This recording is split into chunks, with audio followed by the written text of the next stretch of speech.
some bad and some ugly, but I shall start with the good. And there has been a lot of good macroeconomically.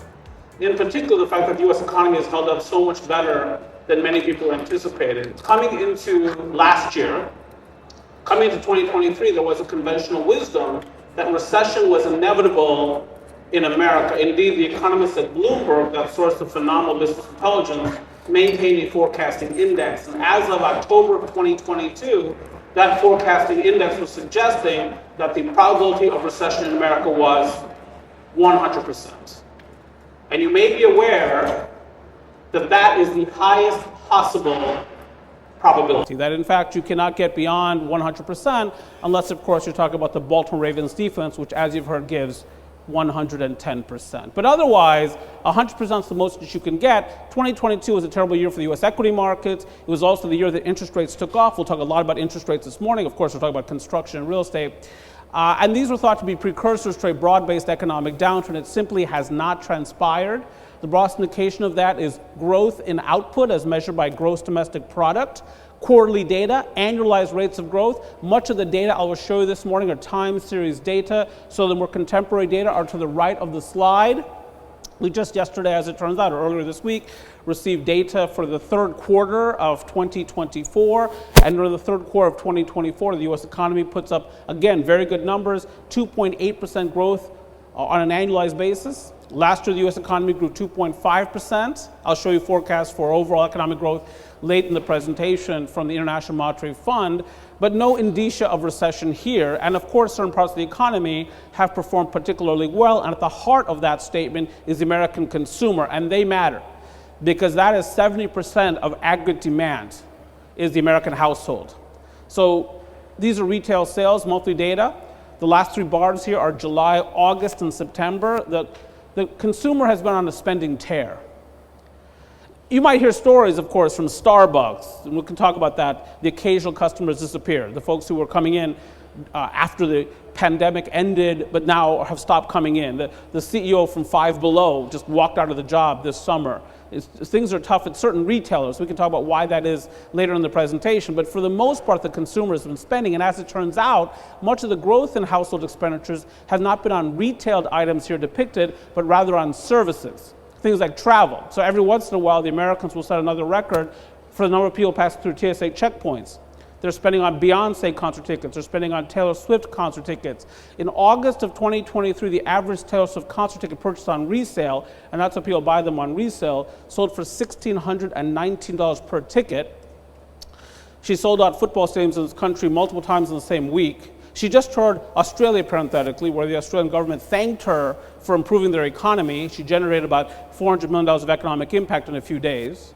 She's not merely a musical phenomenon, she's an economic one. And I would say to you as an aside that this thing between her and Travis Kelce is pretty much the greatest thing ever.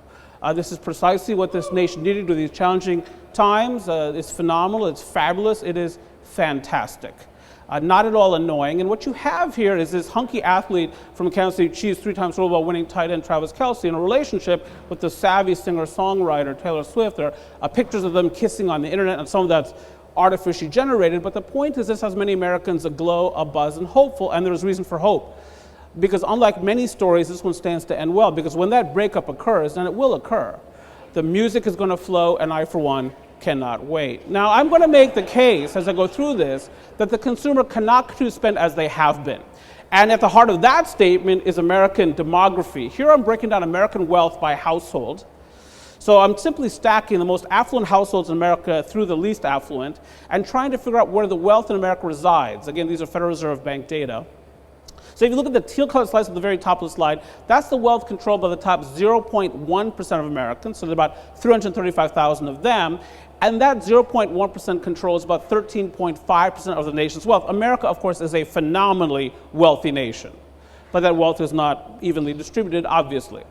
Now, if you look at the green-colored slice below that, that's the wealth controlled by the balance of the top 1%. So that's your 99th percentile to your 99.9th percentile.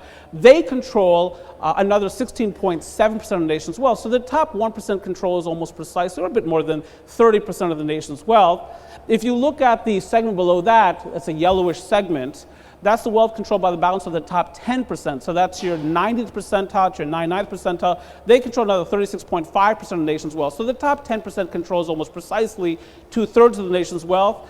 This brown segment here, that's the wealth controlled by the 50th percentile to the 90th percentile. So that's exactly 40% of America's population, and that 40% controls a bit less than 31% of the nation's wealth, which means that the bottom 50% of Americans control about 2.5% of the nation's wealth. So the top 50%, 97.5%, bottom 50%, 2.5%. Some of these folks are homeowners, by the way, in the bottom 50%. The U.S. homeownership rate is meaningfully above 60%, but for the most part, they don't have much financial wealth.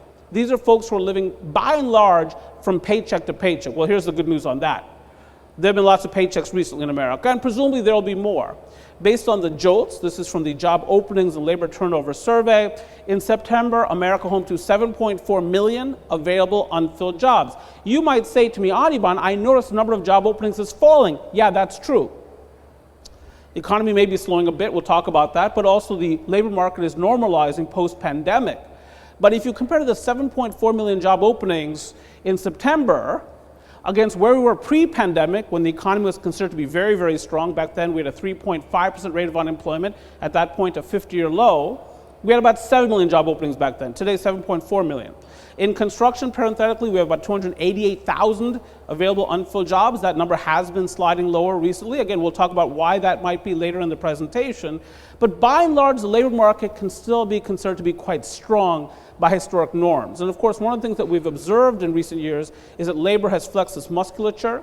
So last year we had strikes among actors and writers, for instance. That's one of the reasons that we did not have an early summer movie blockbuster. Last year we had Barbie and Oppenheimer, quite different films, both hits. This year it took a long time to get that first movie hit. During the summer, it turned out to be Deadpool and Wolverine, and I thank them both for that, but we were not generating as much content during those strikes.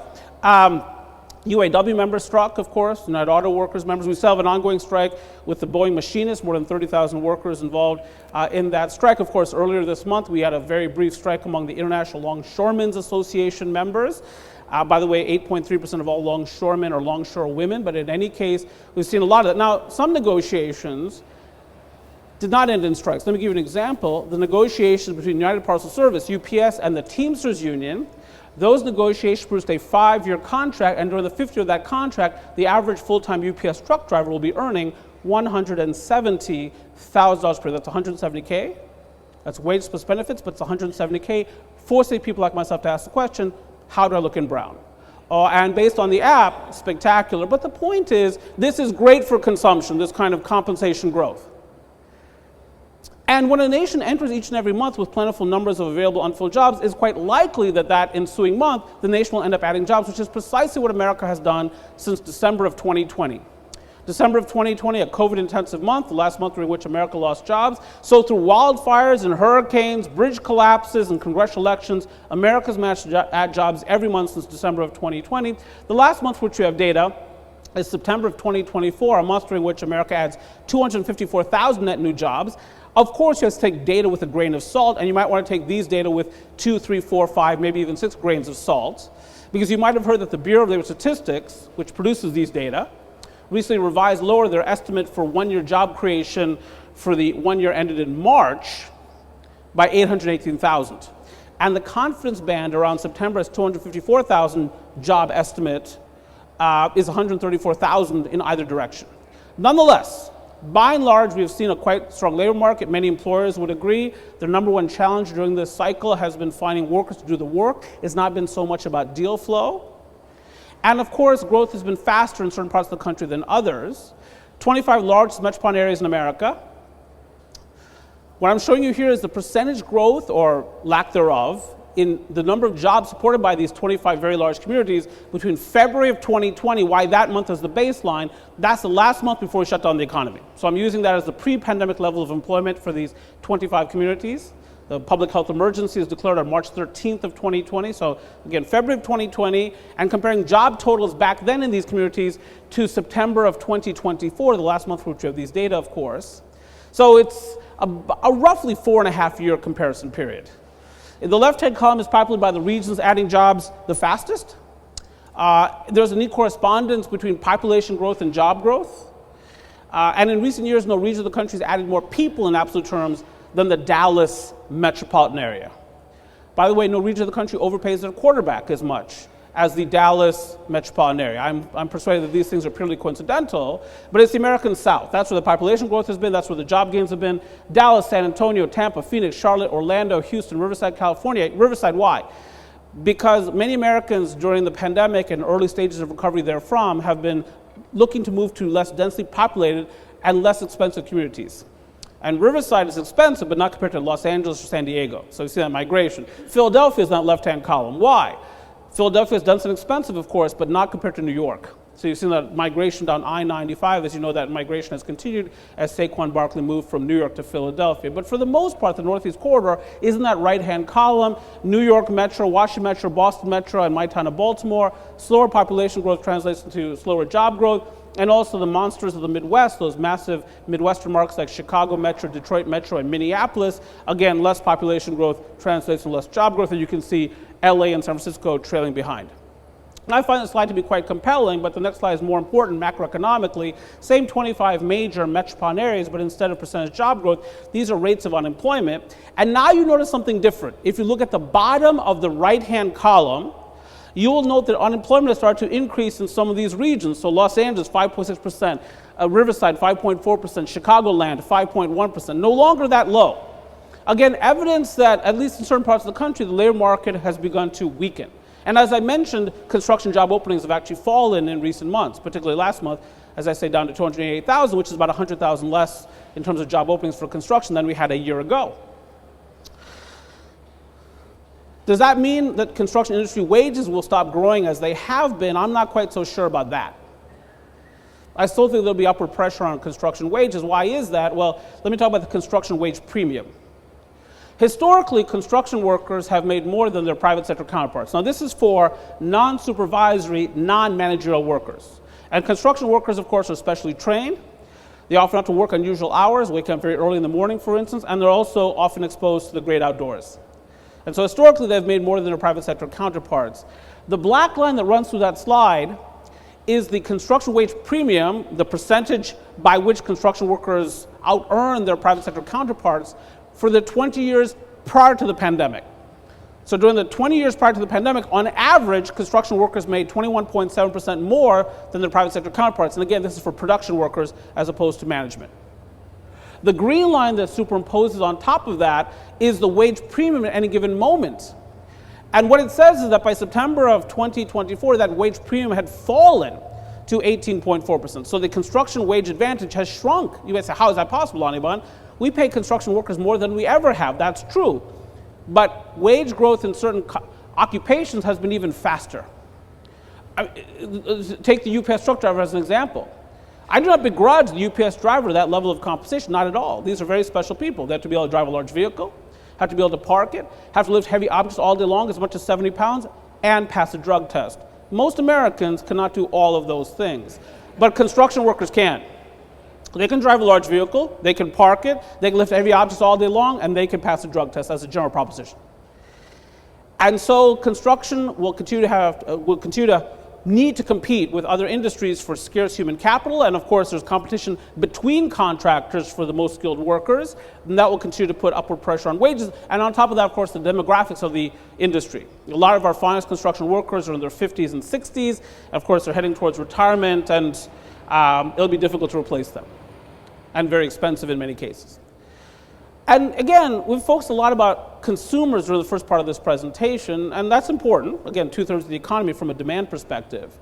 But there's a flip side to everything economic. So all of this wage growth and this labor market strength, great for consumption, but also is inflationary. And when you have higher inflation, you tend to have higher interest rates. And that brings me to the next part of the presentation, the bad. Is this expansion sustainable?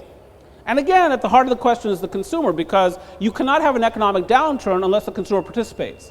The consumer is rarely the prime mover in terms of fomenting a downturn. It's a dot-com bust, or it's a housing market bubble bursting, or whatever it happens to be. But it's not the consumer has to participate at some point in the process for it to be an economy-wide downturn. So let's stick with the consumer just a little bit longer. This is personal savings as measured by the Central Federal Reserve, but national data. is measured in hundreds of billions of dollars. So if you look at the green colored line here, that's personal savings measured in hundreds of billions of dollars. And you can see a reasonably smooth trajectory in personal savings as we march toward the pandemic, but then the pandemic changes everything. Because during the pandemic, many Americans received stimulus payments, not everybody, but almost everybody. Many business operators received paycheck protection support. And of course, many workers experienced meaningful compensation gains during the pandemic, whether people work at hotels, retailers, restaurants, etc. Big wage gains. So for a lot of Americans, income was rising, household income was rising during that time, a time during which their expenditures were falling because they were not taking vacations. They're not seeing plays or movies. They're not seeing Beyonce or Taylor Swift in concert, or even Ice Spice or SZA. And so according to the San Francisco Federal Reserve Bank economists, they amassed a significant amount of excess savings, meaning savings above and beyond what they would have saved but for the pandemic. And according to those economists, at the pinnacle, they amassed about $2.1 trillion in excess savings. According to those same economists, all of those savings have now been spent and then some. And of course, as those savings were spent, it juiced the economy. If you look at the GDP data from the end of last year, third quarter of last year, 4.9% growth on an annualized basis. Fourth quarter of last year, 3.4%, fabulous. But now you're left increasingly with a consumer who has spent down their pandemic-era savings and continues to face high and rising prices as measured, for instance, by the Consumer Price Index. 12% percentage change in prices measured by the CPI. There are two lines here. The dashed green line represents your overall rate of inflation. So what this says is that between September of 2023 and September of 2024, overall inflation in America running at 2.4%. You say, Anirban, victory. Because back in June of 2022, inflation is running at 9.1% year over year. So we've gone from more than 9% inflation to less than 3% inflation by that measure. And if you do a simple extrapolation, 2% inflation, which is of course the Federal Reserve's target for inflation, must be right around the corner. The blue colored line here represents the so-called core rate of inflation, all items less food and energy. That says 3.3%, but nonetheless, in general, inflation has been falling. We have received in the last couple of months some hotter inflation numbers, as it turns out. Some of you might follow the PCE deflator, the personal consumption expenditures deflator, which is the Federal Reserve's favorite measure of inflation. That says inflation running at 2.7% year over year, but nonetheless, in general, heading towards 2%. But here's the issue. Prices are still rising off an already lofty level. If I said to you the tuition at Stanford increased just 3% this year, you'd say, big deal. Tuition is already so high there. Another 3% on top of that, it's still a huge tuition and a huge increase. And that's exactly what's facing the American people. Prices are already high and they keep rising. And the effect of this is cumulative because we've been dealing with this excess inflation, meaning inflation above the Federal Reserve's 2% target since early 2021. So if I were to take you back to May of 2020, why that month? That is the first month of this economic expansion. So America loses 22 million jobs in March and April of 2020. We start to add back jobs in May of 2020.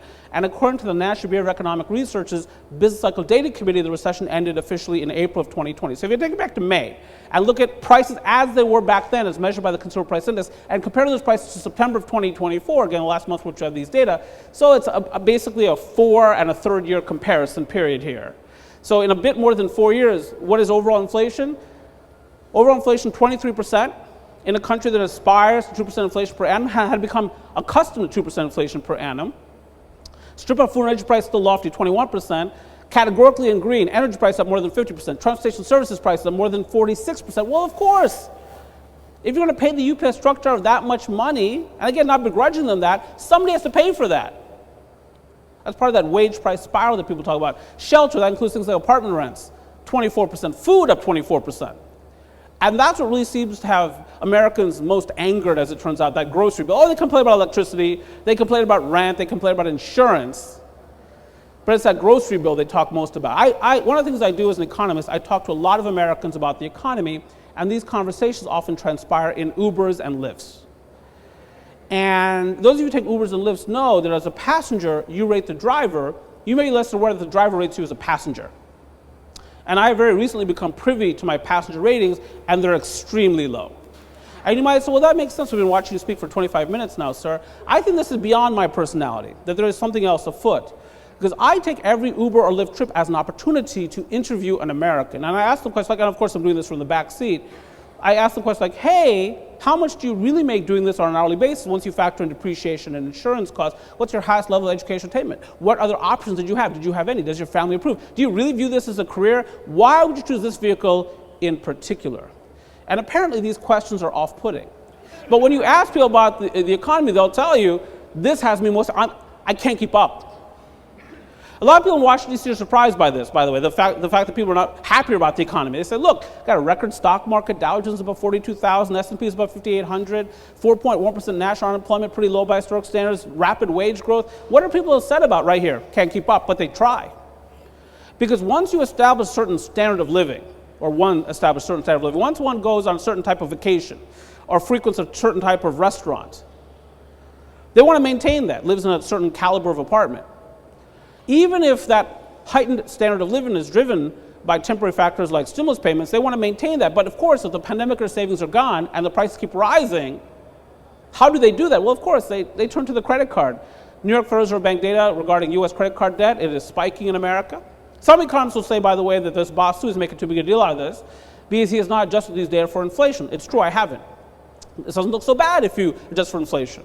But the fact of the matter remains, that notwithstanding, that more Americans are having a tougher time fulfilling their basic financial obligations. This is the percentage of balances 30 plus days delinquent by loan type. The green line there is credit card delinquency. It's rising. Now again, some economists would say, not a big deal. It's rising but off a historically low level. So it's not much of a problem right now. It may become one, but it's not one now. I view that as the optimistic perspective. But I am no optimist. I am among the most pessimistic people you'll ever encounter. Didn't have a girlfriend in high school, certainly did not have one in college. I'm from Baltimore. So I expect bad things to happen all the time. And when I look at that, I see a trend that's quite ominous. And by the way, not in isolation, the yellow line is auto loan delinquency. It's rising. This brown line here, that's mortgage delinquency. And it's rising off an absurdly low level by historic standards. I understand that. But it is rising, meaning that the stress is building up at the household level. And that doesn't mean that recession is coming, no. But what it suggests is the consumer cannot continue to spend as it has been, as they have been. And so that suggests, all things being equal, that the economy is set to soften further. Now, a lot of this has been engineered, of course. A group of policymakers in Washington, D.C. want to slow down the economy, actually want to generate deteriorating economic outcomes to bring inflation down to their 2% target, part of their dual mandate. And the principal mechanism for influencing economic growth and its byproduct inflation is right here, the federal funds rate, also known as the Fed funds rate, also known as the overnight bank lending rate. This is the rate at which banks can borrow from one another overnight. And why would a bank do that? Because banks need a certain amount of reserves inside the bank to make loans outside of it, and occasionally banks run up against that constraint. When this rate is set at a low level, banks are more likely to borrow from one another, thereby shoring up their reserves, thereby lending more aggressively in the economy. When this rate is set at a relatively higher level, banks are less likely to borrow from one another, less likely to shore up their reserves, less likely to lend aggressively in the economy. And again, this is a principal mechanism by which the Federal Reserve influences economic growth. Now, again, the burst of inflation shows up in early 2021. The Federal Reserve sees on the data, we all do. It's publicly available data, but they do nothing about it. They don't raise rates in 2021. In fact, if anything, they keep stimulating the economy because they think that inflation is transitory. A synonym for transitory is fleeting. They think it's very temporary. It's almost exclusively supply chain driven, that as supply chains normalize post-pandemic, and as employees are rehired by their employers, inflation would just naturally abate to that 2% level we'd enjoyed for many years pre-pandemic. Indeed, for many years pre-pandemic, the Federal Reserve had a tough time getting inflation up to 2%. It was often stuck at about 1.75% post-global financial crisis. Instead, the Federal Reserve appears to have presided over the creation of that wage price spiral. So prices take off in early 2021. Employees notice, boss, I need a raise. I cannot afford my life anymore. Boss says, no problem, I'll give you a raise. I need you. The economy's coming back very, very quickly. There's lots of unmet demand out there. I'll just pass on my cost increases to my customers and clients. Wage price spiral. Now, after about a year of this, the Federal Reserve starts to push back more aggressively. They start raising interest rates. March 17th of 2022, they start raising rates. But even then, they only dip their toes in the inflation-fighting waters. That day, raising rates 0.25 percentage points. But next meeting, 0.5 percentage points. Then next 4 meetings, each meeting, 0.75 percentage points each meeting. And then back to 0.5 percentage points. Then 0.25. Then 0.25. May 3rd of last year, 0.25. Pause in June. July 26th, 0.25. Pause for 8 meetings. September 18th of this year, they cut by half a percentage point. That's what you see on the graph. I want to point out simply this, that yeah, rates have come down, those short-term rates that the Federal Reserve directly controls, but interest rates are still quite high by historic standards. And we will march into 2025 with still quite high interest rates. And construction and real estate tend to be interest rate sensitive segments of the economy. So we want to focus on that. I'm going to make the case that this economy has some further softening in front of it, irrespective of what happens next Tuesday. And a lot of that is based on economic theory. I won't go through all of this theory. I won't go through this entire slide, but I want to pick out this first bullet, which is a quote from the highly respected, highly regarded present CEO of the Atlanta Federal Reserve, where we are today, Raphael Bostic, who says, quote, "A large body of research tells us it can take 18 months, 2 years, or more for tighter monetary policy to materially affect inflation." You say, Anirban. Of all the things that have been said during this presentation thus far, that might be the most nonsensical, and that's really saying something. Because you yourself just said the Federal Reserve has been raising rates since March of 2022, and that over an overlapping period, inflation fell from 9% to less than 3%. Clearly, tighter monetary policy has had a material effect on inflation. Here's my thesis regarding why the economy has behaved the way it has over the past 2+ years. And to the extent that you disagree with my hypothesis, your outlook for the economy probably differs from mine as well, and that's okay.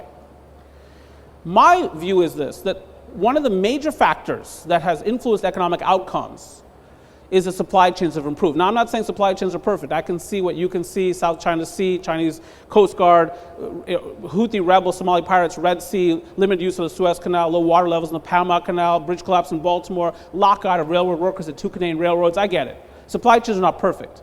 But they're more reliable as a general proposition than they were in late 2021. And here's what happens as supply chains improve in the context of unmet demand. Let's take new cars as an example. For a while, Americans were having a tough time finding new cars on dealership lots. So what did? They bought used cars. What happened to the price of used cars? Skyrocketed. But then new cars began to show up on dealership lots. All of a sudden, Americans had optionality. All of a sudden, used car prices were not rising so rapidly. In fact, they've fallen about 10% over the past year. Moreover, there was frenzied waiting demand for those new cars. So as they hit the dealership lots, they flew off the lot. So what do you get as supply chains improve in the context of unmet demand? You get tons of transactional volume as that supply meets that waiting demand, and you get less inflation because there's less scarcity in the economy. That's what's characterized the economic outcomes the last couple of years. Plentiful growth, 2.5% last year. We'll see about this year, probably close to 2.8%. We'll talk more about that in a second. And less inflation. My view based on economic theory is that some of the impacts from these higher interest rates have yet to fully permeate the economy, that there's a further dampening effect on the economy to come from these still high rates and the higher rates of the past. Now, I'm not saying that these higher interest rates have had no effect on the economy. That would be silly. But let's look at the housing market, for instance. Again, 2 interest rates of interest, 30-year fixed mortgage rate is in blue, 15-year fixed mortgage rate is in green. These data come from Freddie Mac, and according to Freddie Mac, for the last week for which we have data, the average 30-year fixed mortgage rate is sitting at 6.54%. I say, Anirban, assuredly, you're not going to make a big deal out of 6.54% 30-year fixed mortgage rate, are you? Because I can remember mortgage rates are 18%. I can remember when they're 15%, fair enough. But to millennials and Generation Z, the youngest members of our workforce, these rates are preposterously high, and that's who's really dropped out of the home purchasing marketplace. It's been that would-be first-time buyer frustrated by lack of inventory, high prices, and by their standards, still extremely high borrowing costs. Now, as I move toward the tail end of this presentation, I'm going to share a number of leading economic indicators with you because I want to pivot from a discussion of what's been happening to a discussion of what's likely to happen going forward. Here's a leading indicator. This is the U.S. Mortgage Loan Applications Composite Index. And why are mortgage applications a leading indicator? Because often the journey to the settlement table begins with a mortgage application. This is the first indication that somebody out there now seeks to transact. Now, for much of this year, mortgage rates had been falling until very recently. And so we had actually seen a bit of a pickup in mortgage applications, but they're still about 75% below their 2021 peak. So what does that mean? That means that the number of people who are ready to buy a home, prepared, ready to transact, has shrunken dramatically. So you say, oh, based on that, Anirban, if the buying public has been so firmly truncated, housing market has been in horrible shape, but it's not by many measures. I mean, take, for instance, home sales prices as measured by the S&P Case-Shiller Home Price Index. Home sales prices in America have never been higher, which, by the way, lends some credibility to my assertion that these higher interest rates have not had that much impact on price. Because this is the one price you'd expect to be most affected by higher interest rates, the sales price of American homes, never higher. You notice during the pandemic and early stages of recovery therefrom, that big increase in home sales prices, that's a 35% increase in home sales prices over a very short period of time. But of course, during the pandemic, our behavior changed. We're spending more time at home, so we want more square footage. We want room for home offices and home gyms. We want one room just for the Peloton. Anytime you see a Peloton advertisement, the only piece of furniture in that room is the Peloton. That's how we Americans choose to live. You buy a Peloton, you put it in a room, you lock the door. And then, of course, when people visit, you open up the door, you show them, you splash some water on it, that kind of thing. But then the pandemic ended, mortgage rates took off. So what was I thinking naively? That we'd give back a meaningful chunk of those home sales price gains. And you can see it happened for a few months, but not very long and not very far. What did I fail to fully appreciate? I appreciate the fact that there are fewer buyers out there. What did I fail to fully appreciate? How few sellers there would be. Because if you're sitting in Duluth, Minnesota, or Kankakee, Illinois, or Burlington, Vermont, with a 2.75% 30-year fixed, where are you going? You're not going anywhere. You're going to be carted out of the house. You're going to leave that house in an ambulance. And so when you don't have many buyers, but also you don't have many sellers, you end up with a pretty high equilibrium price. Now, this, of course, impacts construction, what we're here to talk about most today, and much of the balance of the presentation focuses on construction. Here's another leading indicator. It's residential building permits. It's a leading indicator because if you're a builder, you've got to pull a permit before you build. The orange line there is single-family building permits, and that does not look so bad. So I don't know how is that possible? You just said the millennials, our most populous generation, are having a tough time transacting. If our large generation is having a tough time transacting, why are single-family builders pulling a fair number of permits, especially if you ignore the 2003, 2004, 2005, 2006 housing bubble period? Why? Because there are so few existing homes for sale that single-family builders are still spying opportunities to meet unmet demand. Actually, loss of momentum is that multifamily category. And that multifamily category, of course, is a fairly significant user of steel in construction. That relates to future apartment construction. Now, of course, we built a ton of apartments in this country in recent years as the population has moved from home ownership to becoming increasingly renter-oriented with high mortgage rates. But this relates to the next generation of apartments to be constructed, which stands to be much smaller in amplitude. But why? If the millennials can't transact, they have to live someplace. They cannot live with their parents forever, can they? They can try, but they shouldn't. They're going to be leasing apartments. Why are multifamily builders pulling fewer permits? Because increasingly, developers are having a tough time lining project financing. And sometimes they can get their project financed, but the interest rate is so high, their pro forma no longer pencils out. And even on a pro forma, you can only raise your rent so high.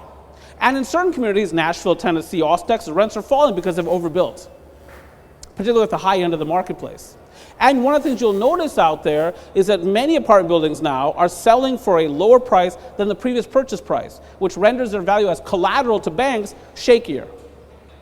And this dynamic extends well beyond the multifamily or apartment construction segment to encompass or engulf certain segments of commercial real estate. This is a broader leading indicator, the Architecture Billings Index. You see the 50-yard line running west across that slide. Any reading less than 50 signifies that architects are less busy this month than they were the previous month. Well, 14 straight months, less than 50. Why are architects getting less busy? Because the developers who hire them can't get their projects to market. So why do I need my architect billing me? And as a leading indicator, why is this one? Because if architects are less busy upstream, contractors tend to be less busy downstream, at least contractors that work on projects involving architects. And of course, many people who work with steel and construction work on projects involving architects. So leading indicators are quite negative. And again, part of this is probably the lag effects from those higher interest rates starting to really permeate the economy. And this is exactly when theory would suggest those impacts would be most prevalent. Now, that takes me to a more full-throated discussion of non-residential construction. And I use this movie as a segue, The Bridges of Madison County. This is Clint Eastwood as Lover. So during his previous acting career, he was busily shooting up Nazis, shooting up people in the Wild Wild West, and of course the citizens of San Francisco. This is him with Meryl Streep. Meryl Streep is nominated for Best Actress in this movie, or for her performance in this movie. And also this is a movie that not only does Clint Eastwood act in, but also directs and produces. The gentleman has more than 40 directorial credits to his career. He's one of America's most prolific movie directors, and also one of its most prolific movie composers, composing the scores of movies like Mystic River and $1 Million Baby. Mystic River, of course, a very sad movie, starring the likes of Sean Penn, Timothy Robbins, and Kevin Bacon. More on Clint Eastwood later on in the presentation. But let me go big here. I want to go big here. This is total non-residential construction spending. Everything we spend on in construction, that's not what we live in, homes, apartments. But there are two lines here.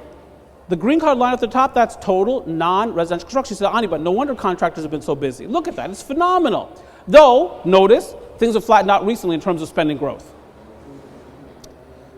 But since February of 2020, again, the month before we shut down the economy, non-residential construction spending is up 38.3%, but that green colored line is not adjusted for inflation. If you adjust for inflation, you get the blue colored line down below, that dark blue line.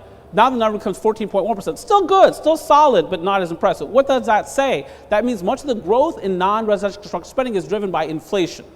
It's not that users of construction services are receiving that much more in services relative to the pre-pandemic norm, but they're paying much more for the services that are being delivered to them. Now, as defined by the U.S. Census Bureau, there are 16 categories of non-residential construction in our country. All are listed here. And these horizontal bars represent the percentage change in construction spending between February of 2020 and August of 2024. We will not get the September data until early November. We're not quite there yet. So you can see that headline number repeated at the very top, that blue colored bar, 38.3% growth in total non-residential construction spending, not just for inflation. Where has the growth been? Manufacturing, supply chains coming back home. $250 billion in computer chip manufacturing plants are in development in this country. More than $100 billion of battery manufacturing and EV plants are in development in this country. And supply chains coming back home for a number of reasons. Some of that is federal government subsidies under the Inflation Reduction Act and the Chips and Science Act, both signed by President Biden in August of 2022. But there are other factors at work. Manufacturers want to simplify their logistics. They don't have to cross the Pacific Ocean, that kind of thing. Don't have to deal with the Suez Canal or the Red Sea. They bring your production closer to your customers, your clients. Want to better protect intellectual property, don't want intrusion from a certain communist party, etc. So even as those federal subsidies abate, it's quite likely you'll continue to see reshoring to America. Indeed, reshoring has been something that's been in evidence since 2010. And significant bringing back supply chains has been apparent since shortly after the global financial crisis. Obviously, the president also signed November 15th of 2021 the Infrastructure Investment and Jobs Act. So infrastructure money is flowing through the economy, water supply, sewage and waste disposal, which is about 95% publicly financed, highway and street toward the top. Many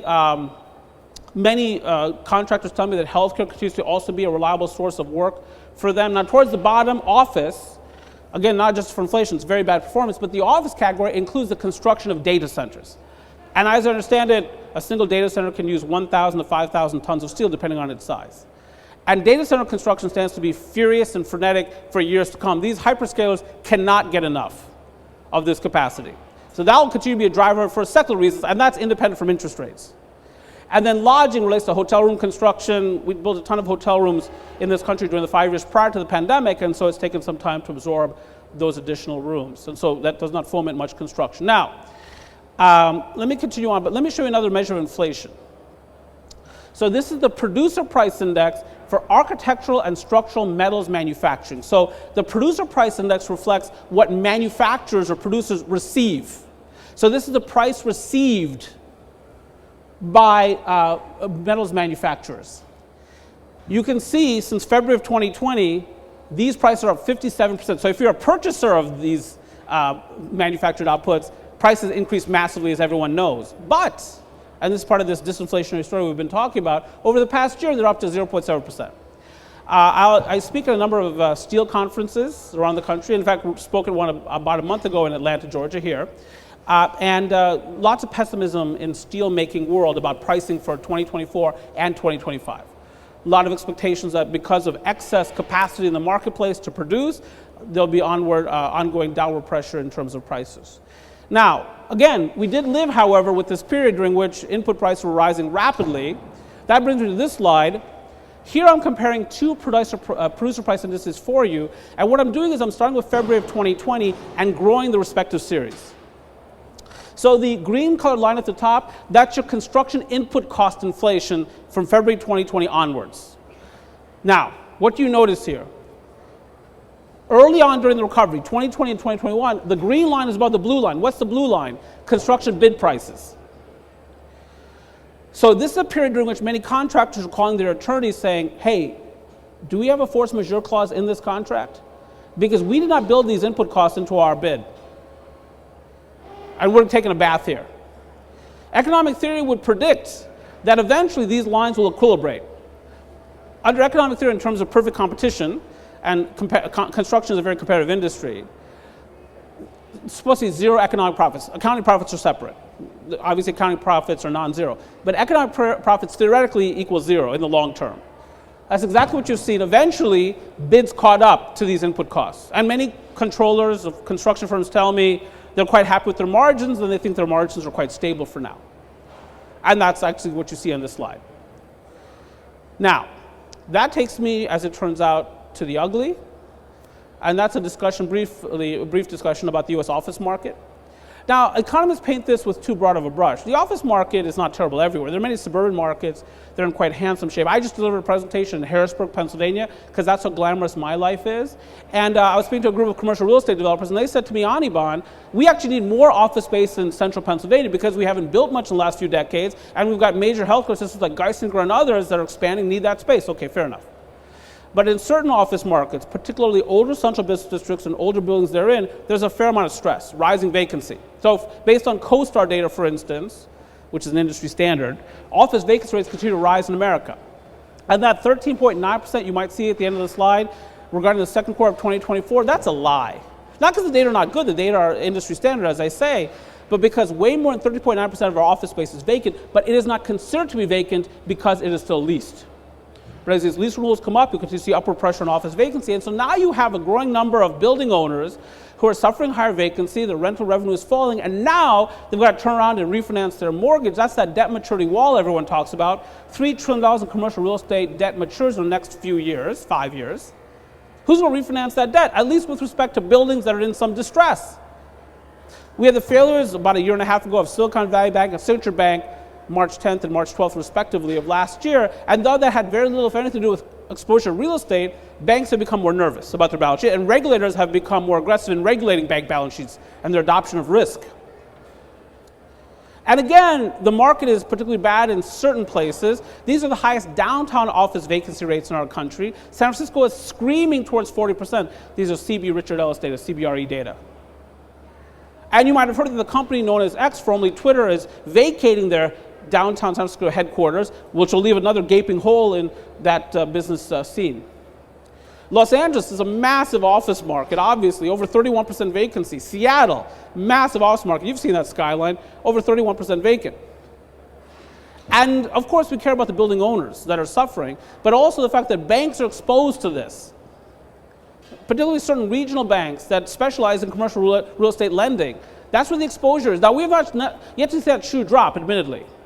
But it's a risk out there. We did see what happened with New York Community Bank Corp., which got hit by its exposure to Manhattan real estate. Steve Mnuchin, the former Treasury Secretary, and a group of other financiers led by him recapitalized that bank, so it's no longer in the news. But the point is, there's a risk there. And that takes me to the forecast. So what have we said so far? The economy has momentum, forward momentum. But also there are some emerging risks out there with respect to the household, commercial real estate, or certain segments thereof. And the lag effects from higher interest rates, theoretical. So where is this economy headed? Again, let me stick with these lead economic indicators. Now, this is Clint Eastwood, by the way, from the Dirty Harry films. There are 5 Dirty Harry films. The first one shows up in 1971 called Dirty Harry. The character's name is Harry Callahan. And in that movie, Harry Callahan has a partner. The partner's name is Chico Gonzalez. And Chico Gonzalez is played by an actor who later showed up in the Seinfeld episodes playing the part of Poppy, the unhygienic restaurateur, just some movie and TV history in which apparently none of you has any interest. So let me move on. So again, we've been in the midst of this virtuous cycle in which consumers have been spending, impacted employers have been hiring, which fuels further spending. But one of the things that you have seen recently is a pickup in layoff announcement activity. Large firms, you just heard, for instance, from Boeing, but many others have announced this, Amazon, Google, etc. So we're going to depend a lot on small businesses to create the net new jobs of the future. But small businesses are not that optimistic about the near term either. So the US hires rate, which is literally the number of hires in any given month divided by the number of people receiving a paycheck that month as a denominator, has been falling. It's part of the ongoing deterioration, very slow deterioration of the US labor market. Again, that's why unemployment, which had reached a cyclical nadir of 3.4%, is up to 4.1%. And that increase has triggered what's known as the SOM Rural Recession Indicator. This indicator was created by a very clever economist, Claudia Somm, who, while working at the Federal Reserve in 2019, created a rule that I've summarized here in the text box, but it basically gets at how rapidly unemployment is increasing. Because unemployment begets unemployment. So when the factory up the street lays off workers, that can lead to layoffs among restaurants and retailers on Main Street, and that affects the dry cleaners, etc. The multiplier effect. So this index is structured such that any reading of 0.50 percentage points or above signifies that either recession is here or forthcoming. The reading for September, 0.50 percentage points. I don't think it means recession is coming, by the way, but But I think it does suggest that further economic slowing is in front of us, as does, as it turns out, the index of leading economic indicators from the conference board. This is actually 10 leading indicators all bundled into one composite index being graphed for you here. It's an index that predicted the 2001 recession, also predicted 2007, 2008, 2009, as not telling us something more wicked this way comes. And my view is this is the index picking up those lag effects from those higher interest rates. Now, I know the presentation has become a bit gloomy and pessimistic. Look, if Elaine goes out with me in high school, this is a totally different presentation. But she went for Brett Burke, and so this is what you get. And so you can understand why I'm a bit pessimistic. Now, let me sum it up for you. One more slide. I mentioned steel prices and the fact that they're weak. This slide tells you exactly why they've been weakening. This is projected growth in output for select global areas for 2024, the current year. The advanced world, down through the United States, is at the top of the slide. The emerging world, down through Brazil, is the bottom half of the slide. If you look at the advanced world, what country stands out in terms of triggering economic growth? Well, two, as it turns out, the United States and Spain, for various reasons. But among the very large economies in the world, the Americans have been the standout performer, at least in the advanced world. Now, you look at Europe, Germany, expected growth 0%, Italy 0.7%, France 0.8%. These are some of the largest economies in the world, pretty weak. Second largest economy in the world is China. Chinese economic growth this year is expected to be less than 5%. Next year's forecast is 4.5%. And China, of course, historically has been a massive user of steel to drive real estate and construction activity, but that's precisely where the Chinese economy is hurting most, real estate and construction. Which means the world, of course, has this excess supply of steel to be used in construction. That puts downward pressure on prices. You can hear some construction right now. But the point is, and so that tells you a lot. So let's sum it up then. Go Over Looking and Look Where You're Going is from a more recent film, 2021's Crying Macho. Was not a box office sensation by any stretch of the imagination, but was a critically acclaimed film. And again, this is a film that Clint Eastwood acts in, but also directs and produces. The gentleman was born on May 31st of 1930, so as this movie opens up, he is 91 years old. He dances in this movie. He is old enough to be President of the United States of America, just to give you some sense. And so it's really quite remarkable. We are a deeply indebted society currently facing high borrowing costs. That makes me pessimistic regarding the near-term outlook. Geopolitics for elections don't help, source of additional concern, distraction, risk. And of course, even after the elections, you have the uncertainty of what is the first 100 days going to bring? What tax changes will there be? What regulatory changes will there be? What cabinet people will be selected? Who will head up the various agencies, EPA, et cetera? And all of these things shape economic outcomes. Expect a slowdown, I think, next year, but baseline case no longer calls for recession. The Americans just have too much wealth flowing through the economy. You'd need a massive stock market crash or something like that to actually trigger a recession, and you cannot build that into your baseline forecast. But I think the economy has a chance to grow less than 2% next year, and so for many Americans, it will feel like recession. And one of the segments that stands to soften further is some of these commercial real estate segments. And with that, hey, thanks a lot for the opportunity to be with you today. Hopefully I've left some time for Q&A. Yeah, I have. If you're interested in this kind of data analysis, I have a newsletter at www.sagecon.com. There's a free service here, so I'm not necessarily dialing for dollars. If you're not interested in the newsletter, please, at any time, feel free to go ahead and pound sand. And with that, let's go to that Q&A, shall we? Thanks a lot for the opportunity again. Let's do Q&A. Oh, I guess you got to fill out the session survey at some point, but for now, oh, well, that's the final slide. Okay, any questions here? Any questions from this audience? Yes, I see a question there. Gentleman in blue.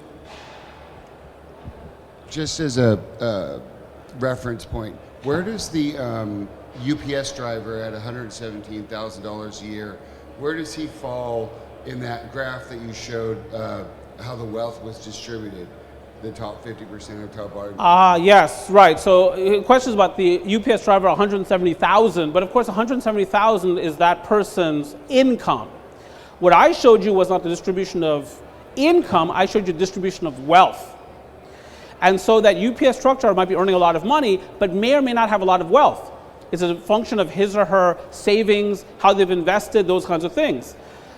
Given the cost of living, it's not that difficult in much of the country to spend $170,000, especially after taxes. In fact, in parts of California, Northern California, a particular county has declared any household making less than $250,000 as being eligible for public assistance. So, in certain parts of the country, costs are very high. So it depends on that driver, their behavior in terms of generating wealth. But obviously there's a correlation between income and wealth, and one would think that given that kind of compensation over time, these UPS drivers will increase their wealth, and many of them will fall into that 50th to 90th percentile, which I would call actually the American middle class in terms of wealth. Any other questions here from this audience? Yes, there's a question right here. Right, so his question is, and thanks for giving him the mic after he asked the question, but let me repeat the question for you.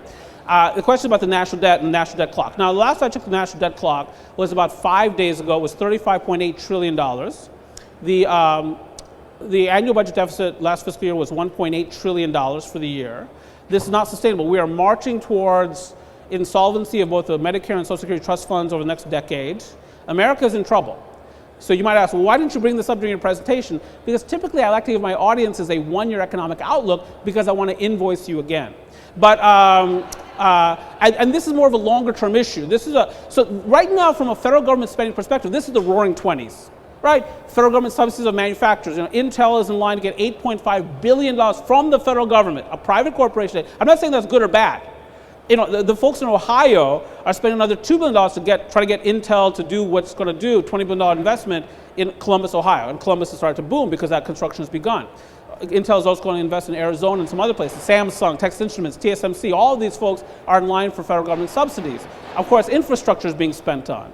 But budgetarily, we're spending a ton on interest on the debt. The two large categories on the federal budget are Social Security and interest on the debt. Not interest in principle, interest, just interest. The Americans are in trouble, and I would say we send some of our worst Americans to Washington, D.C. to represent us. I understand why we do that, by the way. Let's say you don't like your neighbor. Hey, have you ever thought about running for Congress? Problem solved, but it leads to very bad policy making, and these people are hurting the country. And that's quite an indictment. You know why? Because this is a great country. I mean, of all the things I credit for anything I've ever accomplished, the number one thing I did most wisely was being born in this country. That was the smartest thing I ever did. And they're hurting the country because they're positioning us for failure financially. And so, but again, it's not a current issue. If you look at treasury auctions, the people who buy our bonds to finance our deficits, they're still well subscribed. We're selling our bonds neatly and orderly and so on. But at some point, I would say over the next 10 to 15 years, maybe sooner than that, there'll be a real crisis in this country, and it'll make 07, 08, 09 look like nothing. It is. I know the deficit, you're right, the national debt is a parabolic curve, and we just keep spending. And by the way, during this election, notice that neither of the two major candidates are saying anything about the national debt. And in fact, because the election is so close, they're promising more goodies to various people. Tax cuts here, subsidies there. This is not sustainable. I would say the most important election in America might not be 2024, it's 2028. Because that president is going to have to clean up a lot of that stuff, whoever that president happens to be. So we'll see. Any other questions here? Maybe not. Maybe something a bit more upbeat. Yeah, I think, yes. Mike is coming to you. Just in regards to steel, the prices that we've talked about they're top down. So the suppliers of the steel realize that those prices need to be lowered. Therefore, they're selling to people who probably have inventories that are upticked at higher prices in the past that hasn't been met with demand yet. So where does the buck happen in regards to allowing the prices to be passed to the next set of people who are actually be paying the manufacturers for the steel that they have that can be used? My question basically is, who makes the decision that, is it one company that can say, we're just going to reset the price to the consumer, or is it they come together? How do you see history speaking about when those prices may actually be received in the marketplace? Right. So I think actually the question, hopefully you heard it, is about sort of these various steel producers and who sets the price, who has pricing power, so on and so forth. Ostensibly, right, so ostensibly, I would say that the price adjustments have been ongoing, as it turns out. I mean, if you look at the global price of steel, it has been falling for quite some time. Now, what does that mean for buyers? If I'm sitting with excess inventory of steel in my warehouses and I'm not a buyer, it doesn't mean that much to me yet, does it? It'll only make a difference for me when I am ready to buy steel. But of course, one of the problems here is that many contractors have bought steel at such high prices they have to try to pass along those costs to the developers or the builders, and the builders are on their back foot right now dealing with higher interest rates and tougher lending standards. So it's really tough to get this market going. Again, that's one of the ways in which interest rates impact economic growth, investment volumes. So I think the point is that no one firm has enough market power, not ArcelorMittal or US Steel or whomever it happens to be, to set prices. Now, I'm not saying, I'm not so naive to think there's no collusion. Maybe there is, right? And you can signal to other steel producers, and you don't have to talk to them and say, hey, we're going to set it at whatever price of per ton. You don't have to do that. You can simply, in your behaviors, as public statements, start signal to your competitors, hey, this is what I'm doing with steel prices. I'd advise you to do something similar. But essentially, it's a fairly competitive marketplace for steel. And it should be the case that over the next year, if you're a buyer of steel, you'll pay a lower price in a few months than you would right now. That's what I would say. Beyond that, it's very difficult to have insight, because at that point, it becomes a firm-specific issue of where's your inventory, how much steel do you need, who are you buying from, and of course, steel is not steel. There are different calibers and so on and so forth. And so, anyway, hopefully that tries to address your question to a certain extent. And I can talk to you more about it afterwards if I have not addressed your question. Any of the questions here? Maybe something not so difficult? Maybe something less challenging? Right here, maybe a softball? How would you say the insurance crisis that's coming up on us is going to affect all this? Right, so the question is about the insurance crisis, how that'll affect us. And the insurance crisis, I would say, is more acute in certain parts of the country than others. And of course, the Exhibit A is Florida. All right, so in Florida, these insurance costs for condominiums and other types of projects have gone up so much that development has become impossible. That said, you might have seen a major announcement of a development plan for Fort Lauderdale, Florida, at the Bahia Marina. Massive, hundreds of millions of dollars. So it's still going to happen. But I have to say that Florida stands out to me as a place in which development momentum will not be nearly what it has been in the past. And a lot of that has to do with insurance, and particularly on the waterfront, but even in places like Orlando that are fairly inland, you see insurance costs, condominium HOA fees going up very, very significantly, and that compromises real estate performance and the development momentum that we'd otherwise see. So, and as you know, this insurance crisis is spreading to California because of wildfires, Nevada because of wildfires and other factors. So what can I tell you? A lot of reasons to be somewhat pessimistic about the near term as some of these issues unwind. Any other questions here in the remaining time? We have -1 minute. There's one more question. Yes? I'm just here for a couple stock tips, please. Yes, great. Couple of stock tips. Look, what can I tell you? See, if I was a registered investment advisor, I'd be allowed to give you stock tips, but I'm not. But I'm still going to give them to you because I'm an economist. No one can do anything to me. I'm not, certified. I'm not licensed. There are no consequences for what I do. I'm not held accountable for anything, which is why I do what I do. Right? No one's going to hold me accountable for anything. So, look, a couple of companies out there. Look, Eli Lilly is a fabulous pharmaceutical company. The stock price just fell. I like when a company like that that's so fabulous, I like to buy on the dips. That's one. Second, Boeing, which has been horribly run, by the way. Dave Calhoun, the previous CEO, now the new CEO is a gentleman named Ortberg, who has a manufacturing background. But Boeing is too big to fail. At some point, Boeing is going to turn this around. The country needs that. They will never be allowed to fail. And they only have one major competitor in the world, that's Airbus from Europe, and Airbus has its own issues. So those are my two favorites, I would say, right now, if I have to play this week. But look, if you lose money on them, again, I'm an economist, there's no consequence to me whatsoever. Thanks a lot for the opportunity, it's been a privilege.